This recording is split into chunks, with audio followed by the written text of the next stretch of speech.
All right. So Montana, um, Richardson, Texas. All right, I'll stop. It's lovely to see you all here at what is a better hour for a number of us, not for everybody. I'm sorry about that. But I had to switch from this 4 o'clock time to 7 o'clock because I was teaching. And of course, now the semester is over. So this time seems to work a lot better for a number of people. And it's certainly better for me because actually I find these talks really, really tiring. And so and I usually end up going for a walk or something afterwards. So if I don't finish until 8 o'clock at night and then I take an hour or two off, then the letter comes out in the very middle of the night. And there is a move afoot among my friends to suggest that those letters should come out earlier. And I'm afraid I agree with that. So, oh, and the other thing is that the person who puts these videos up on YouTube is back in the game. So I believe those are all up and running now. And I'm going to have more news on other social media fronts coming forward over the course of the summer. And I will keep you all posted on that. But so let's get right into some of the things you asked about. And I will say, for me anyway, it feels as if it feels like there's a lot of smaller stories that are part of a big story. It's not like there's one blockbuster story. There are things that fit into that larger story. So what I thought maybe I would do today is to try and fit some of the things you asked about into that larger story. And so in order to do that, I'm going to take us back to the Reagan era and to the 1970s that came before the Reagan era, because one of the things that is really important about the election of Ronald Reagan to the White House in 1980 is that he is elected largely on an image, not on reality. And this is something that reporters had picked up about Reagan back when he was running around California as a politician in California. They actually thought he was a bit of a joke because his stories were not rooted in reality. And they were not yet aware of the fact that it didn't matter if they were rooted in reality or not. And so I'm going to put down the 1980 as a marker, but I'm going to take you back to 1951 and explain how we got the rise of the idea of politics based on an image, on what we can call propaganda, although that's really going to become not going to become part of the government system until much later. But what happens is that if you think about the New Deal, and I talk about this all the time, so some of you are probably like, oh my God, she's going to go on about the New Deal again. If you think about the New Deal is the system of government that FDR, Franklin Delano Roosevelt, institutes when he becomes president in 1933 in the midst of the Depression. And what's important about the New Deal in terms of understanding our government is that quite deliberately, FDR takes the advice of people like Francis Perkins, his Secretary of Labor, somebody you've heard me talk about before as well, to use the government essentially to institute at the national level sort of a sense of community.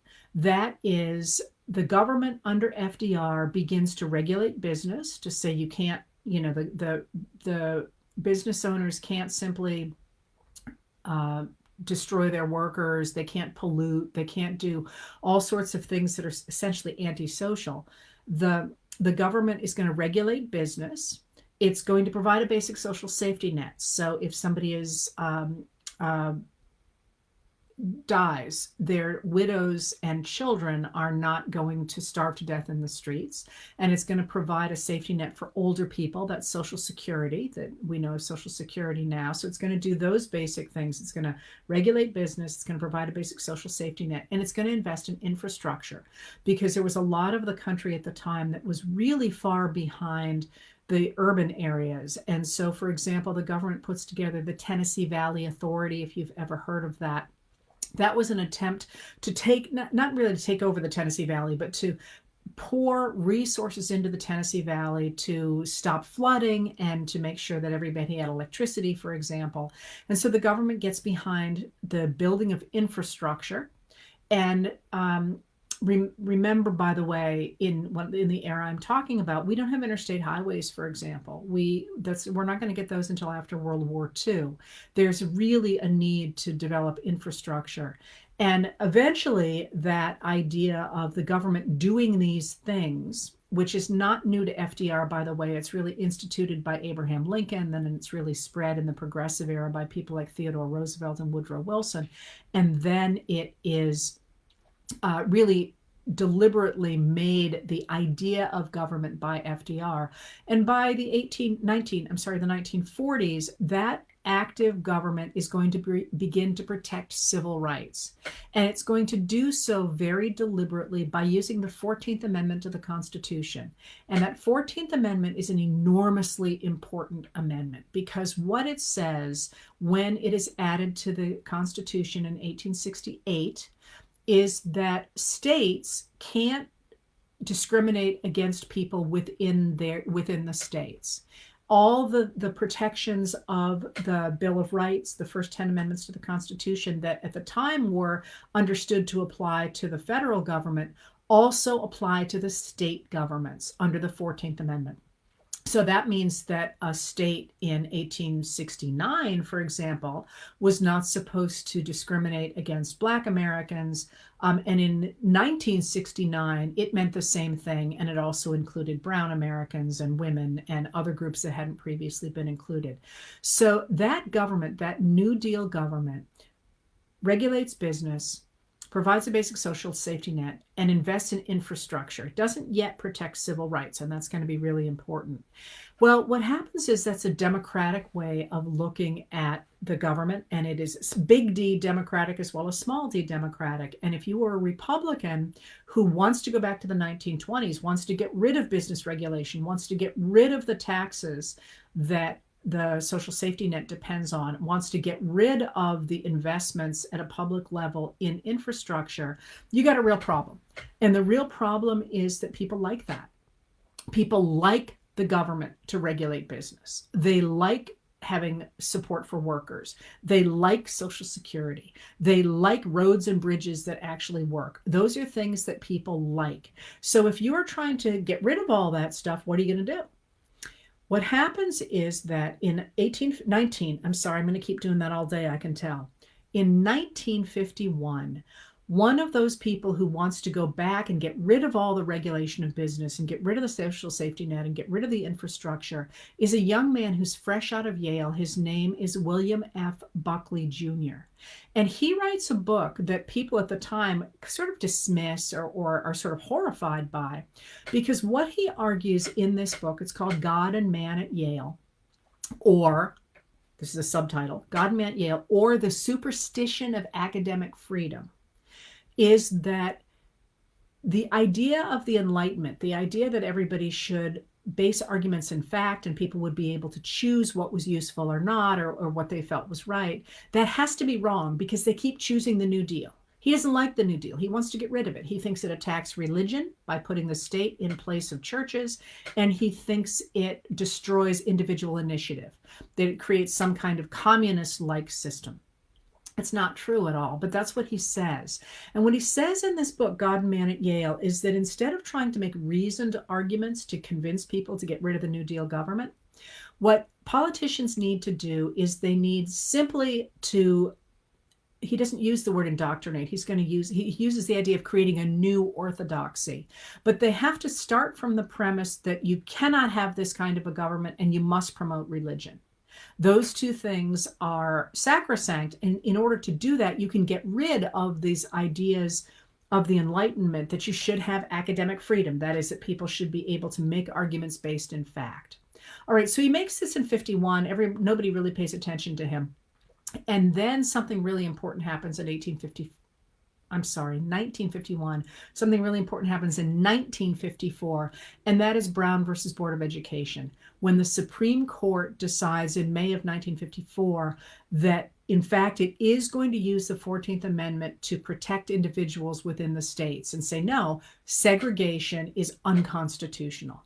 Well, as soon as that New Deal government begins to protect the idea of civil rights in the states, all of a sudden the game changes, because people like William F. Buckley Jr., who is going to start National Review in 1955, start to say, well, hey, we told you that if in fact you created this active government, it was only a question of time until it started to redistribute wealth from white people to black people.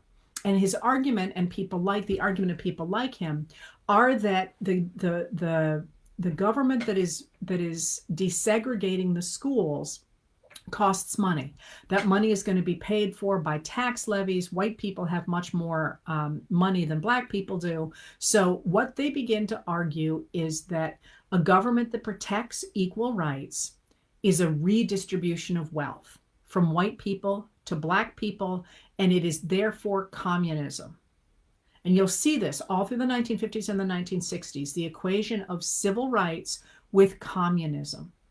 All right, so the problem with that, of course, is that's really a wedge to try and destroy the New Deal. So what you get by and I'm going to, now having put down that marker, I'm going to jump back to Reagan, and I promise I'm going to come up to the present. I did that backstory for a reason. Reagan rises to office with a number of ideas that are simply not true. So, for example, if you remember the Reagan years, you remember the idea of the welfare queen, the idea of a black woman who is taking tax dollars. One of the things he claims is that she has 16 dead husbands that she's collecting Social Security insurance from. It actually turns out, by the way, that that there was a person like he's describing, but she was a criminal. She actually murdered people as well. That was not widespread. But that image of government that is communistic, that is redistributing wealth from white people to black people, redistributing money from white people to black people, and that it's attacking religion and traditional values, is an image that became central to the Republican Party in 1980. And one of the things that Reagan insists is that it is possible to cut taxes and defund the programs that are helping black and brown Americans, and still maintain the same level of services largely for white Americans, because of the idea that if you cut taxes, people at the top will have more money and they will invest it in the economy. Everybody's jobs will get better. There'll be much more economic activity, and therefore tax revenues will increase. That never happened. But that was the argument that he made, and that's why George H.W. Bush called it voodoo economics. He says you can't cut taxes and raise revenue. It doesn't happen. But that idea that cutting taxes would force people of color, and that later on they're going to include more people as well, people of color, liberal women, anybody who believed in that active government, to work harder and to stop what they insisted was a redistribution of wealth from white people to people of color, and women who wanted abortions, for example. That image became the heart of the Republican Party. Now, Reagan talked that way. He didn't always act that way. And it's one of the reasons that people can claim Reagan was a moderate and other people claim he was extreme. That's how he talked. He talked with the idea that we can get back to a greater America. Make America Great Again was Reagan's slogan before it was Trump's. We can get back to this better world if only we cut taxes and get rid of business regulation and get rid of the social safety net and turn the infrastructure projects back over to private industry. Then we will get back to this wonderful world before the New Deal. Okay, but so here is the problem, and the reason that I set this up this way is because the majority of Americans have always liked that New Deal government. They like business regulation. They like a basic social safety net. They like infrastructure, and they like their civil rights protected. And that's not just a question of protecting black or brown civil rights. That's a question of religious rights and the rights of sexual minorities and the rights of immigrants and basically the rights of all of us who aren't a very small group of people who want to run things. So Americans like that. So the way that the Republican Party has stayed in power since the Reagan years, since 1986, is twofold. One I've talked about before, and that is that they have really worked on voter suppression. And I'm going to bring that to the present in just a minute. So they've worked to make sure that fewer people can vote, because if fewer people vote and you make sure that you pick the voters who want to get rid of a social safety net, for example, you've got a better chance of staying in power. So that's one of the ways that they've done it. But they also doubled down on this idea of this image, that if only you could get rid of taxes and get rid of a social safety net and get rid of business regulation and restore traditional values, America would be great again. The trick to it, though, was that that never was popular. So that the way that they sold it from Reagan on was by including evangelicals into their coalition who really, really, really wanted to push religion in America. They were the people who would provide the votes for this idea of cutting taxes and cutting regulations. And there's actually literally quotations that say exactly that. We've got the money, they've got the votes. All right. So as the cuts that the Republican Party and the Democrats too, by the way, get on board this to some degree, and that's an interesting story too, because what happens is by controlling the media, that idea of cutting taxes and all that becomes really deeply ingrained in the American zeitgeist, if you will. The idea that if we just do this, everything will be fine, and the people who are standing in the way saying, no, that's not right, tend to get voted out of office. They tend not to get into newspapers. They tend really to be silenced. So there is, in the Democratic Party as well as in the Republican Party, a push toward this idea of cutting taxes and cutting regulations, although never on the Democratic side as much as on the Republican side. But what's happened, though, is that Americans didn't like that, for all the fact that there were a significant number of people screaming about destroying abortion rights. Look at the numbers. They have held steady since Roe versus Wade of the fact that the majority of Americans want abortion rights. They want it safe, rare, and legal, which is what they've talked about really since the 1970s. And so they want abortion rights. They want gun safety. That's also extremely popular. They want business regulation. They want Social Security and Medicare and Medicaid. They want those pieces of the New Deal government that the Republicans have been trying to get rid of since Reagan. And in order to do that, as you know, in the 1990s, the Republicans bled out of the party those more traditional Republicans who were like, yeah, we like all that stuff too. We just don't want it quite the same way the Democrats do. They called them rhinos, Republicans in name only, and bled them out of the party. So what we've ended up with now, and I promised you I was going to get to the present, and now I'm finally coming to the present, is we've gotten to the place that that image has become everything.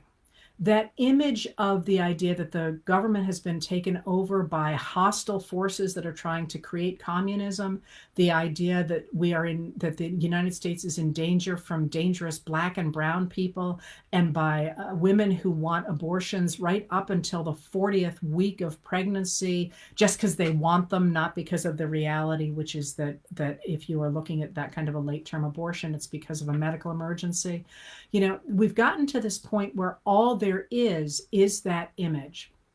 And so if you look at the news today, I started by saying that there are all these little stories that are part of a larger story. What I see when I look at the news today, and lately, but also especially today, is sort of the playing out of this image against all signs of reality. So, for example, the idea that the Republicans can stay in power by insisting that the Democrats are corrupt.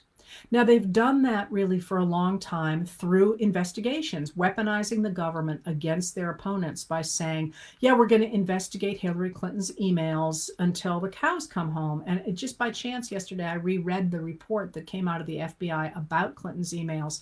And, they even spun as much as it could be. They said, there's nothing here to prosecute.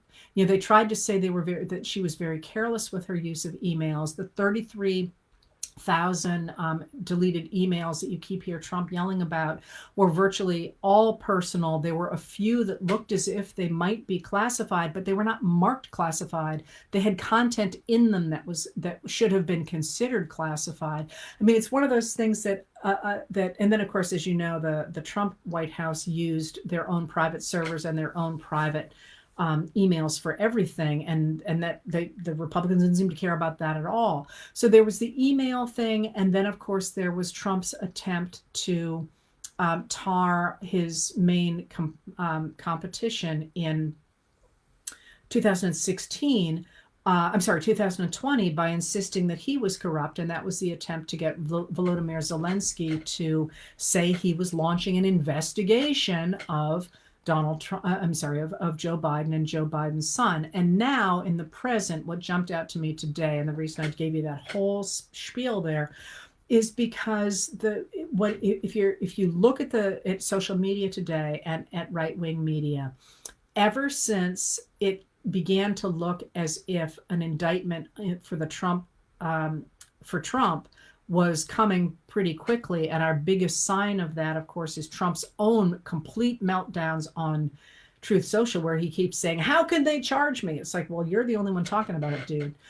You have seen on the part of the Republicans, and these are Republicans leaders like House Speaker Kevin McCarthy, like Jim Jordan, who is a Republican House member from Ohio, who's the head of the Judiciary Committee, like James Comer from Kentucky, who is the chair of the House Oversight Committee.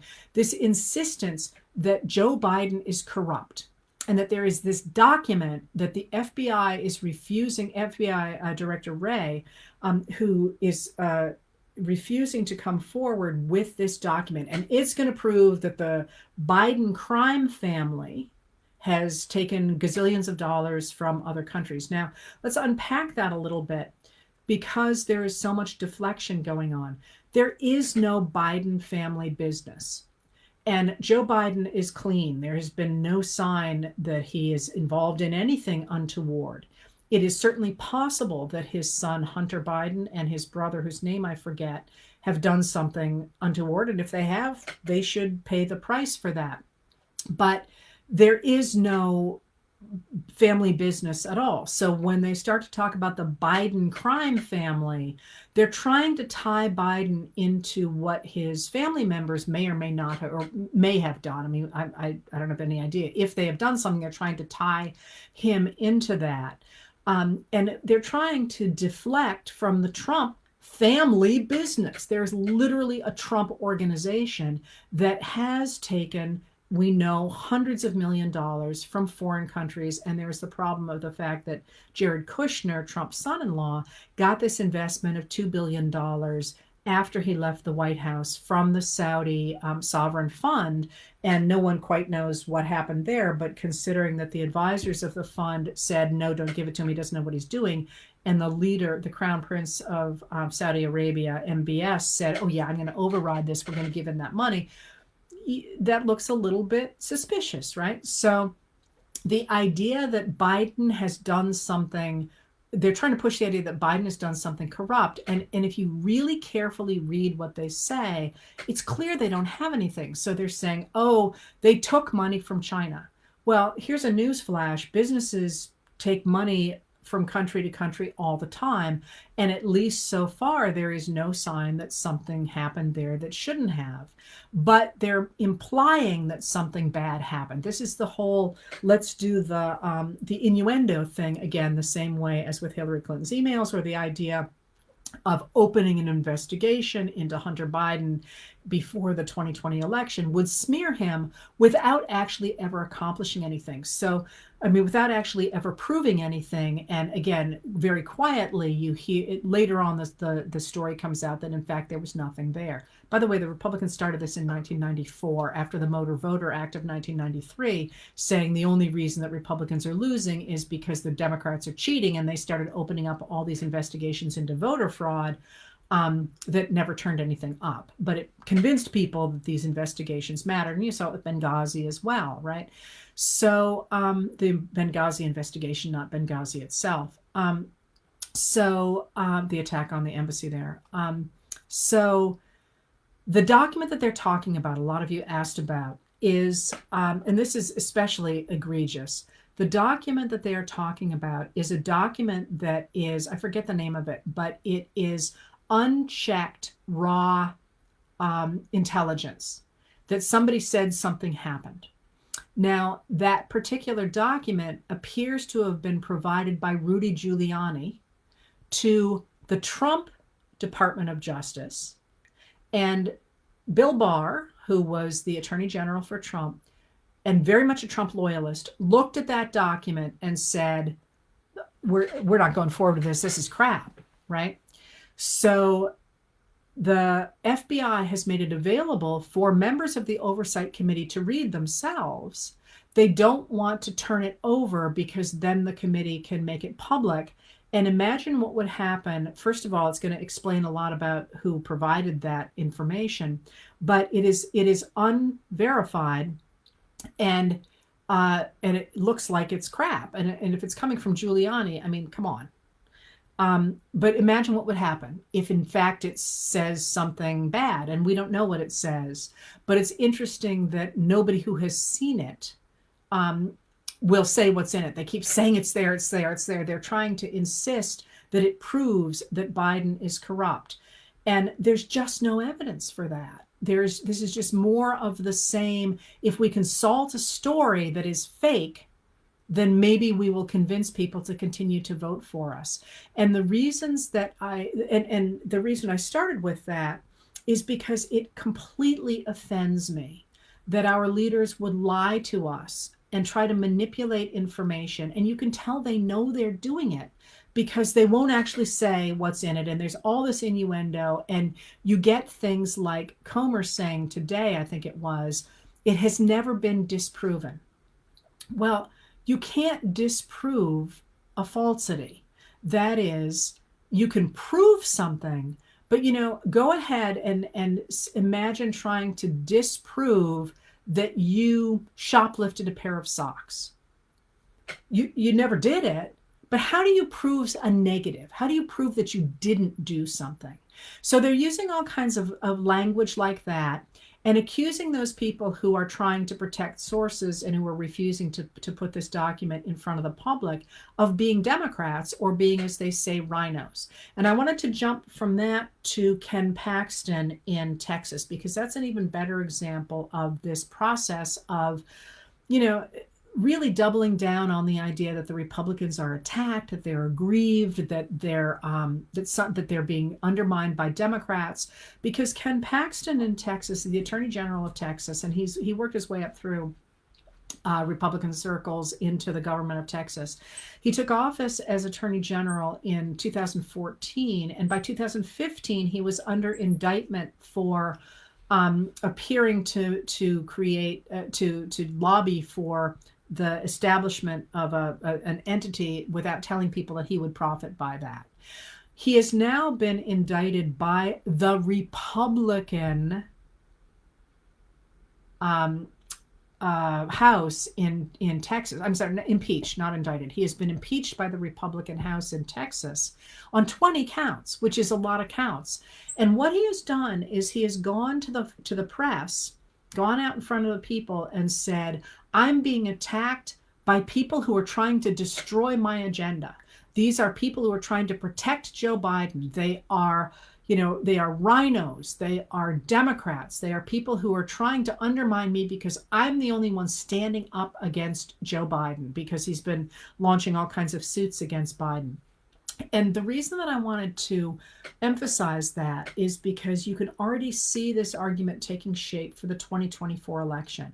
And it's interesting to me as to whether or not they're going to be able to continue selling that narrative, that the Democrats are anybody who disagrees with that now very small group of people who are the only ones who deserve to be in power.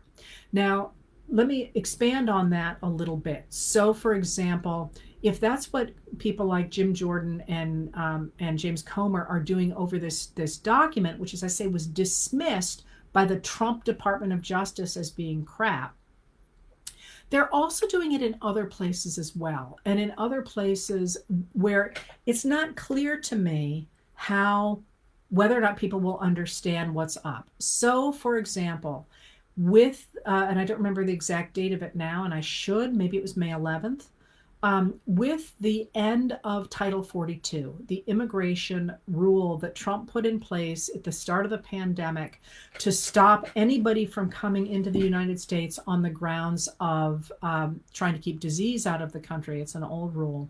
When that stopped in the middle of May, there was an expectation that on the part of many people that there would be a huge wave of immigrants coming into the country, and they would be undocumented immigrants who were trying to apply for asylum. And the Biden administration worked very hard to prepare for that. And they said, we need a lot more stuff at the border. We need more border officers, but we also need more housing, and we need more judges in immigration courts. And we also need to center immigration and asylum applications in the countries from which people are coming, not waiting until they get to the border, because it's not safe by the time they get to the border. So there was an expectation really whipped up on the far right, or in the right wing, that there was going to be this, and they used all the dehumanizing language you can think of, that dangerous language, that there are going to be all these people coming to the country. And you had a number of Republican-dominated states actually sending troops to the border, sending National Guard troops to the border, saying, we're going to take care of this because Biden isn't.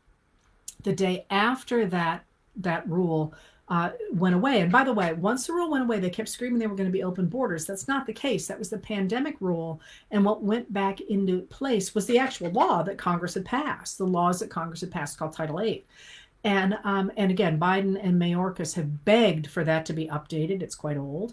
But it wasn't that like there was suddenly no law. It was just that it would be normal law, not pandemic law, because again, the government had announced that the pandemic was over. You can't keep a pandemic law if there is no pandemic, and that's, it's just apples and oranges. But so immediately after that happened, the next day, if you were watching, you saw that Georgia Representative Marjorie Taylor Greene introduced articles of impeachment against Biden for how badly he had managed the border. And so you've got this incredible, fervor that there's this terrible problem at the border. But what happened at the border was that undocumented crossings dropped by 70%, because the systems that the Biden administration put in place appear to be working. That they're being challenged, by the way, on both the left and the right. People on the left are challenging the Biden's systems, for example, saying you have to apply for asylum at the countries you go through. You can't just come to America, and they're saying this is illegal. People can apply for asylum. They have the right to do that, which is true, by the way. And you can't say you have to stop before that. And the Biden administration has said, we don't want this to be a United States versus everyone else program. We want it to be a regional solution. And the only way to get a regional solution is for other countries to have some skin in the game. And so they're working on putting places, I can't think of the word, not just buildings, but places in Latin America, so you can go there instead of having to come to the border, so you can figure out your immigration status and you can apply for asylum in the countries that you pass through. And also they have put in an application on the phone so that you can apply for a time to apply for asylum if you have all your paperwork in order, with the idea that that's going to stop having big camps of people that are full of trafficking and all kinds of terrible stuff. So the people are challenging that with the idea that you should just be able to apply for asylum. It is an international law that you can do that. And the Biden administration is answering, you can do it, you just have to go through these steps. People on the right are furious about his rules because they want to stop immigration altogether. So the problem, the reason I wanted to come back to this today, though, in terms of this idea of image, is that the Republican image of a border out of control depended on it being out of control, and it isn't. As I say, it's dropped 70%, and it's dropped 70% in part because under the Title 42, if you made multiple attempts, there were no punishments. Under Title 8, the laws, yes, there are punishments, and under Biden's new rules, if you are caught trying to come without papers, you have to wait 5 years before you can come again, or it's a crime, which again is something that's being challenged by various groups that are trying to protect immigrant rights. Anyway, what I'm focusing on right now is the idea of image and image in American politics, because the Republicans, these aren't traditional Republicans, by the way. I keep saying that, and I really want to hammer that. If you have an R by your name and you're concerned about what the Republican Party is doing, you should be concerned about it, because they are now anti-democratic and they're living in a fantasy world. That's not to say a new Republican Party couldn't be born. It's just not there now. So now is the time for people to choose, actually beyond time for people to choose between being pro-democracy and anti-democracy. And right now the Republican Party is an anti-democracy party. It's a damn shame, says the woman who wrote the book on the Republican Party, but that's what it is right now. So what you've seen in this last week is an attempt on the part of, it's not entirely clear, but it appears to be on the part of DeSantis, Florida Governor DeSantis, to create the image of the idea that there is this terrible problem with immigrants. So he has once again been shipping them to places, which in itself is not necessarily a bad thing. It's not that migrants need to come in and sit on the border. In fact, they want to go to places where they know people, to cities, to family. But the problem is when they are simply thrown on a means of transportation and dumped someplace that doesn't know they're coming, they don't have the services in place that will enable them to get to relatives or to get to housing, to shelter, to all the things that they need. It is really about cruelty. And the cruelty has become the point for the far right at this point. But the reality is that it didn't pan out at all like they were intending for it to. So now they're trying to create something. And you saw today or yesterday, Governor of California, Gavin Newsom, pushing back and saying, we think what you're doing is illegal and we're going to hold you to this, not the transportation of migrants. And by the way, they're not undocumented. They have come to this country. They have gotten their papers and they are waiting to go before an immigrant court to decide whether or not they can stay. So, but they do appear, at least for the state of California and now the state of Texas, to have broken laws against kidnapping. That's what those two states are saying. So you're starting to see pushback about that, and it's not clear to me what people will end up believing. But the fact that they have gone beyond simply spinning and now are trying to manufacture a story that reflects their reality really concerns me. And it takes me back to the George W. Bush administration, when a member of that administration told Ron Suskind, who at the time was a reporter, I think, for the Wall Street Journal, that people like Suskind lived in the reality-based community. That is, they fact-checked and they believed in reality, but that the Republican Party no longer had to do that because it was creating its own reality, and they would be able to create a reality that would then make itself become real. And so you look at, for example, these trying to create this immigrant crisis, and it certainly seems to me as if that's exactly the point that they've gotten to, this idea that they can create their own reality.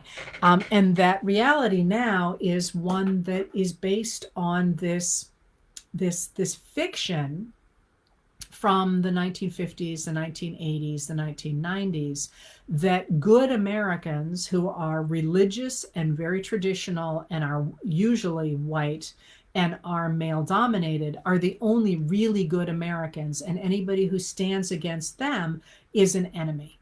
And that is a reality that the current Republicans are trying to put in place. So you have this image of the immigrants, migrants, but you also have things people have pointed out.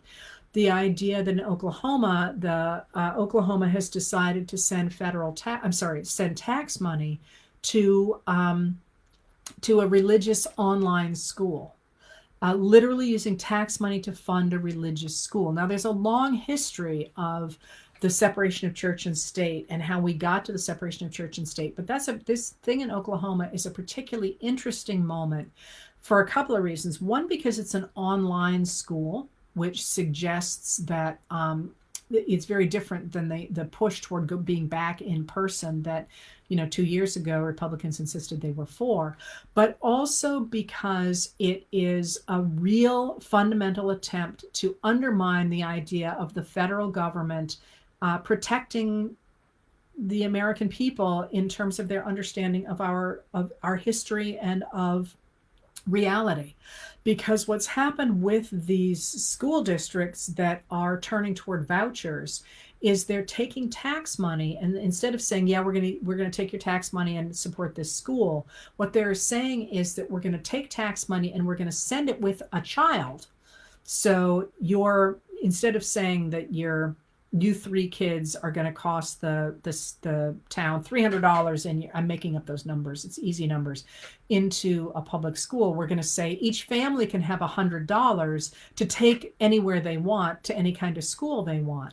Now, the reality is the voucher programs almost always go to families that already have their children in private schools. The private schools just raise their rates, but it also means that the public schools become profoundly defunded. And the private schools don't have to take people who are of other religions, who are differently abled, who have different religious beliefs or different kinds of beliefs than the people running the schools. So what that does is it turns the public schools into badly underfunded places for people who are not welcome in particular private schools. And many times now, since the 1960s, 1970s, those also mean that those private schools are divided by race. They're segregated schools. So they're literally saying that tax dollars can go to private religious schools or segregated schools, or both. And what that does is not only privileges a certain kind of American, but it also, and this is the part of it that I think we probably don't talk enough about, is it undermines the idea that we have a shared reality. So, for example, if you think about, I'm sorry to do this to you, but I'm going to anyway, if you think about the Tour de France, the bicycle race around France, why did they do that? And why not the Tour de Italy? I mean, there is one now, but the Tour de France was the first one. And the reason for that was because France recognized that it needed, at a time when it was very divided as a nation, that it needed people to understand the different parts of the country. So they literally sent people on bikes around the different parts of France, so people would see and hear about what the rest of the country was like. It was a way to make it all come together. At the same time, they also tried to make it, they tried to create a national curriculum so that everybody was studying the same stuff. Everybody had a sense of being French in a time when they had not had a sense of being French. So the idea of breaking down our public schools so that you learn one kind of history in Texas and another kind of history in Ohio and another kind of history in Maine is, I think, a profound attack on the concept of our federal system and of our federal government. So you've asked about states and the fact, for example, that a number of states have left what's known as ERIC. ERIC has always been a nonpartisan system of checking ballots, for example, making sure that if you move from one state to another state, you don't cast your ballots in both states. The states that belong to the ERIC system check those ballots. And they also made sure that if you move from one state to another, that you got a ballot and information in your new state about how to vote, how to register to vote. Now, really recently, a number of Republican-dominated states have pulled out of ERIC, have insisted that it is a democratic, some call it leftist organization, because it is urging people to vote in their new states. And they're insisting that they don't want any part of this sort of federal organization to protect the right to vote and to keep our elections clean. Now, there are two pieces to that matter. One is that the allegations that this is somehow a democratic organization are simply wrong. That is a made-up problem. I'll explain why in a minute. But also, if you think about the people who were caught cheating in the last election for voter fraud, it was generally people who were voting Republican in Florida, and they of course probably have two homes, so they were going ahead and doing that. So ERIC is exactly what would have caught that. So get rid of that, you don't have to worry about that. But there is something else behind the pulling out of ERIC, and that is that it turns out that one of the major people pushing that is the same person who has been talking about taking the vote away from young people.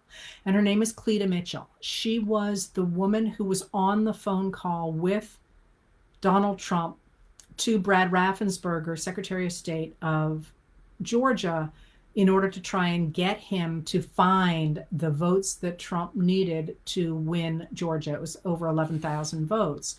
She has been open about the fact that she wants to maintain Republican control of the government. And in order to do that, that we need to get rid of voting, to make voting much more difficult. And so you've seen places like,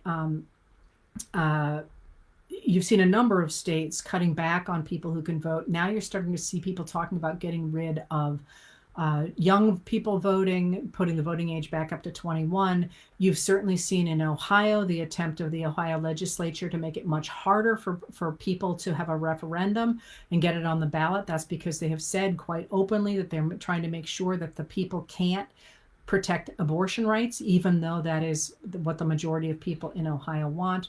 And you have this attempt to get rid of that federal government. If you get rid of federal government power, and you see this as well with the Supreme Court and its attacks on the EPA, for example, what's going to happen? You're going to get rid of government regulation of business. You're going to get rid of a basic social safety net. You're going to get rid of infrastructure projects, and you're going to get rid of the protection of civil rights. You're going to go back to that government of the 1920s, that government of the 1920s that permitted this extraordinary rise in wealth for a very small group of people, and that really enshrined the idea of a government that catered to, was designed by, run by, and catered to white people, especially white men. And that is, I think, what we're looking at right now is this attempt to throw power back to the states, to balkanize our country, if you will, to get rid of the idea of the federal government having the kind of power it needs to hold this nation together, and to do so by pushing ideas like, individual state abortion rights being overturned, and getting the federal government to step in and make sure that that happens, getting rid of federal regulation of business under things like the Supreme Court's attacks on the EPA, and I could go down the list. You're getting rid of the protection of civil rights with these attacks on trans children. And that is no accident, by the way, that they are going after children, because first of all, people say, oh yeah, we have to protect the children. But second of all, children don't have a lot of rights anyway. So it's much easier to go after children than it is to go after adults. Going after LGBTQ people, because again, that's something that really fires up that those traditional voters, the traditional evangelical voters, who really embrace the idea of insisting on a religiously based society.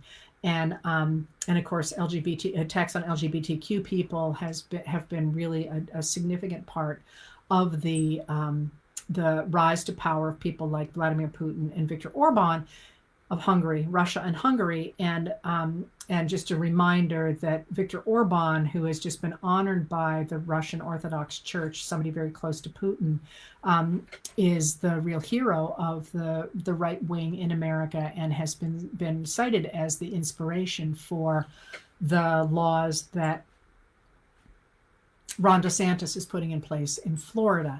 So there is this, it's important to recognize that there is this Christian nationalism that, began in the 1950s and then the 1980s, and is an attempt largely of businessmen to push back on the idea of business regulation and taxes. But in order to do that, because those things were popular, they married themselves to traditional evangelical, right-wing voters who want a Christian nationalism.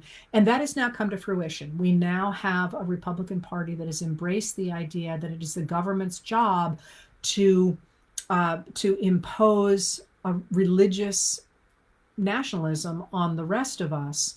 And that's currently what we're looking at, the attempt to push that off into the states, so the states are able to put those things in place, with the outcome of the fact that if in fact these states become Republican dominated to the point that the Democrats can't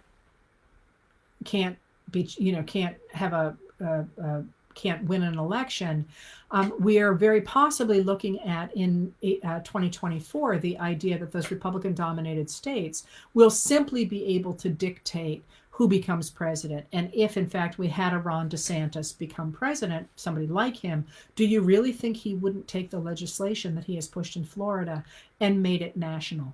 And I just really, again, want to emphasize that this is very much a going concern in the United States. And that if anybody has any doubt about what that looks like and where that will go, you don't have to look any farther than Russia. And, you know, if you remember, it's only a year and a half ago now, but before the Russian invasion, the second Russian invasion of Ukraine, the first 2014, but the second one last year, you know, there were a lot of people on the right who were really lionizing Putin as a great hero. And they still are lionizing people like Viktor Orban. Look what those people have done to their people. You know, look what Putin has done to his country on his own whim, because he took power and could not be challenged. And the explosion of the dam over, I don't know how you pronounce it, the river, I'm not even going to try. My Ukrainian has a long way to go. Last night was an extraordinary war crime. And it will change world history, because Russians permitted the elevation of a man who believed that the world belonged to him. And one of the reasons I couldn't sleep last night, and didn't go to sleep for a long time, is watching that dam breach and all that water pour down, knowing what was down on the other end of it, and what would happen when the irrigation systems got disrupted, as they have been, to Ukraine and to people in that region of the world. I just found it mind-boggling that one man could have inspired that much. He didn't do it himself, but he could have inspired that much. So it's definitely something to worry about. But now that I've terrified all of you, the reason that I wanted to talk about this today was because I started out by saying there is a real problem for those people who are trying to take power, and that is that they have risen to power on an image, on something that was never true. And now we're watching that play out. Like, it is not true that there is a current mass of people trying to come over the southern border. Are Americans going to say, hey, wait a minute, there's no there? You know, you're trying to make us concerned about, you know, the destruction of our society by people who simply aren't there. Will that continue to inspire people to back the Republican Party?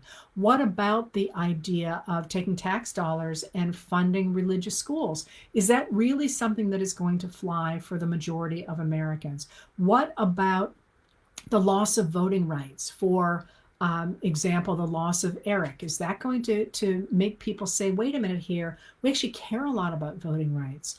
At what point will the people in the United States wake up and say, your image is so far divorced from our reality that we don't trust you anymore? And one of the things I've really been watching is this fight over the documents, or the document that Comer insists is this huge smoking gun, and it proves all this stuff, but he won't say what's in it. And other people who've seen it, including members of Trump's Department of Justice, say there's no there. So at what point do we wake up and say there's nothing there? One, your image of America is not the right image of America. And one of the things you will see if you're on social media is huge pushback now against people who are pushing those narratives.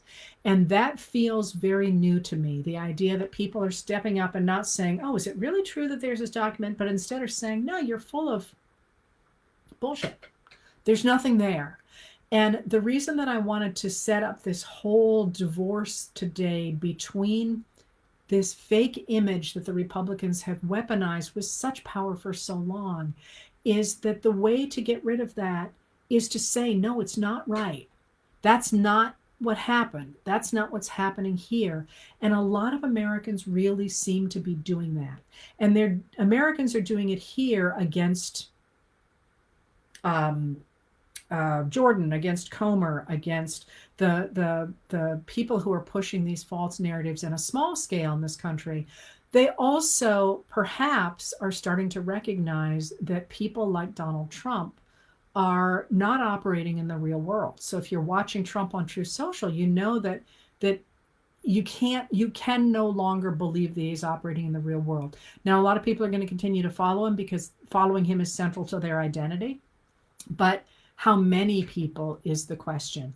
And one of the things that really jumps out, and you can see this again and again in Republican writing now, an attempt to say, oh, we're not going to talk about that. We're not going to talk about abortion. That's not really what we're about, even though, in fact, that is dead center of what they're about. Or, for example, there was an article out this morning about immigration in how many immigrants are leaving leaving Florida, to the point that people in Florida are sort of saying, no, wait, we didn't really mean those laws. Those were just images.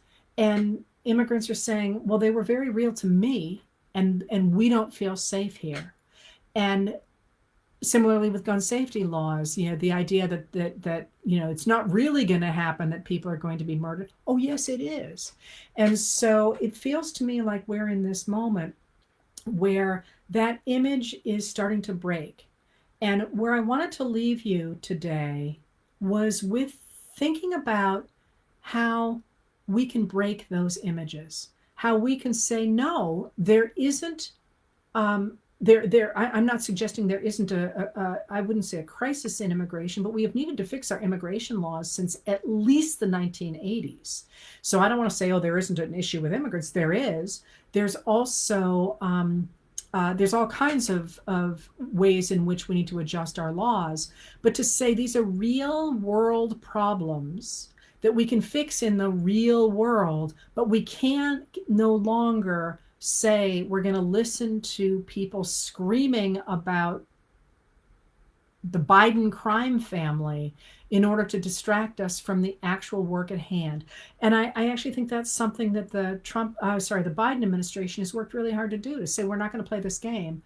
We're actually going to govern, and we hope that the rest of you come along. But I think we all have a role to play in that as well, not jumping to the bait and saying, wait, is it really true that this is happening here, this is happening there? And instead saying, at this point, if you're saying it, I don't believe it. So I will look it up and I will learn about it. But it's really important that I reassert reality, because if we reassert reality and really fight for our rights to vote, which is the next thing I'm going to talk to you about, it might actually be the moment that image breaks. And if it is the time that image breaks, the vision on the other side is, to me, extraordinary. Because if we could unleash the extraordinary creativity and possibilities of a new generation, and of all the skills that our older generations have built up that have been really constrained for the last 40 years, think of what we can do. And I will end with the idea that I feel this quite personally, in the sense that that I have spent my entire life, my entire career, simply trying to stop this attack on the New Deal government, simply trying to advance the idea of democracy. And I've said, I'm just fighting a holding action. Imagine if I could have moved the ball forward in my lifetime. Imagine if, instead of just holding the ball where it is, trying and getting pushed back again and again, imagine if I had been pushing things forward, where we might be, and then multiply that by the fact we have more than 300 million people in this country, and think of where we could be. So I hope I'm leaving you on a message of hope and of action, because we have a little over a year to protect our rights to vote and to push back, as so many people are doing, on this image that has so cramped who we are and who we can become. And there's so many signs that people are starting to do that. I think it's time to get that ball moving a little faster. All right, thank you for being here, and I will see you next week. And I am gonna reinstitute the history chats again, because it feels sort of subversive at this point to do that. I don't quite know what that's going to look like yet, because I'm doing all kinds of stuff for the book as well, and I confess I'm pretty tired. So I'm taking some time to just kind of spend a little time in my own head. So I don't quite know where things will be, but I will definitely reinstitute those things, and I'll keep you posted on where we are. Thank you for being here, and I will see you next week.